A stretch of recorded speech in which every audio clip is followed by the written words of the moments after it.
Buenos días, buenas tardes, buenas noches. El día de hoy vamos a hablar sobre el tema de viscosidad de los fluidos. Para comenzar, entendamos lo que es el esfuerzo cortante. El esfuerzo cortante se define como la fuerza que se requiere para que una unidad de área de una sustancia se deslice sobre otra. Esto es notada con la letra tau. Y en la parte de abajo entendemos su ecuación. Las unidades de este esfuerzo son el newton sobre el metro cuadrado, o en unidades inglesas la libra sobre el pie cuadrado. Siguiente tenemos la viscosidad dinámica, relacionada con el esfuerzo cortante. La viscosidad dinámica se define como el esfuerzo cortante aplicado dividido por el gradiente de velocidad alcanzado cuando se aplica una fuerza de corte a un fluido.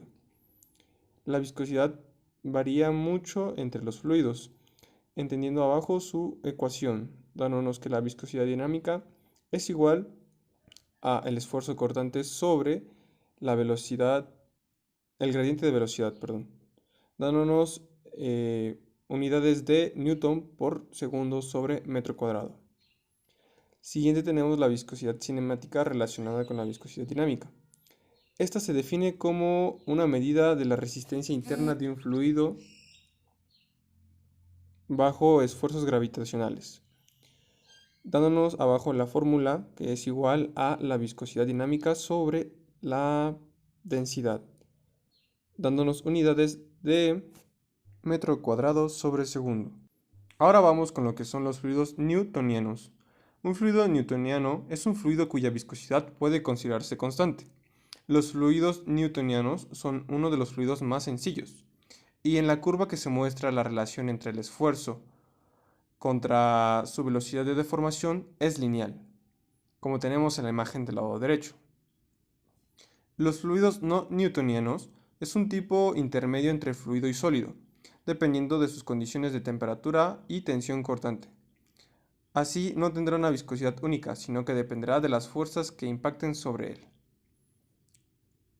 Uno de los ejemplos de fluidos newtonianos son el agua, la gasolina o el alcohol, mientras que por otro lado los ejemplos de fluidos no newtonianos son la miel, la mayonesa o inclusive la pintura. El siguiente tema es la relación de la viscosidad con la temperatura. Existe algo que es el índice de viscosidad, que es el que nos indica cuánto cambia la viscosidad con respecto a la temperatura. Un fluido con un índice de viscosidad alto muestra un cambio pequeño en su viscosidad con su temperatura, así como viceversa. Un fluido con índice de viscosidad bajo muestra un cambio grande en su viscosidad con su temperatura. Ahora vayamos con lo que es la medición de la viscosidad. Bueno, estos son procedimientos o equipos que pueden medir la viscosidad de un fluido y algunos aún utilizan principios fundamentales de la mecánica de fluidos para expresar la viscosidad en medidas fundamentales. Una de las herramientas para medir la viscosidad es el viscosímetro de tambor o rotatorio. Su funcionamiento se basa en que se hace girar el tambor exterior a una velocidad angular constante, mientras que el valor interior se mantiene estacionario. Lo que sucede es que el fluido entra en contacto con el tambor giratorio obteniendo una velocidad lineal. Esta velocidad o fuerza se marca en la pequeña pantalla que se puede ver en la imagen que tenemos como ejemplo. Esa es la que marca el grado de viscosidad que contiene ese material o sustancia. El siguiente es el viscosímetro de tubo capilar. Estos son dos depósitos conectados por un tubo largo de diámetro pequeño llamado tubo capilar. Conforme el fluido pasa por el tubo a velocidad constante, el sistema pierde alguna energía, lo que ocasiona una caída de presión.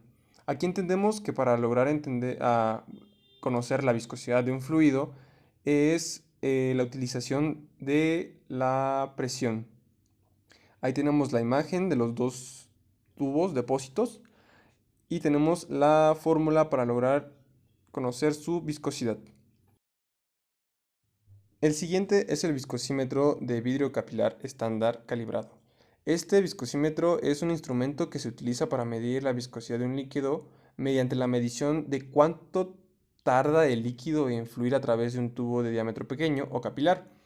El tiempo del flujo es directamente proporcional a la viscosidad cinemática del líquido y se puede convertir directamente a la viscosidad mediante el uso de un factor de conversión único para cada instrumento. Por último, tenemos el viscosímetro de bola que cae. Este, a mi parecer, es uno de las herramientas más simples. Se basa en el sistema de medida de Doppler y mide el tiempo en el que una esfera sólida necesita para recorrer una distancia entre dos puntos de referencia dentro de un tubo inclinado con muestra. Aquí se conoce el peso y densidad de la pequeña bola que se deja caer dentro del fluido.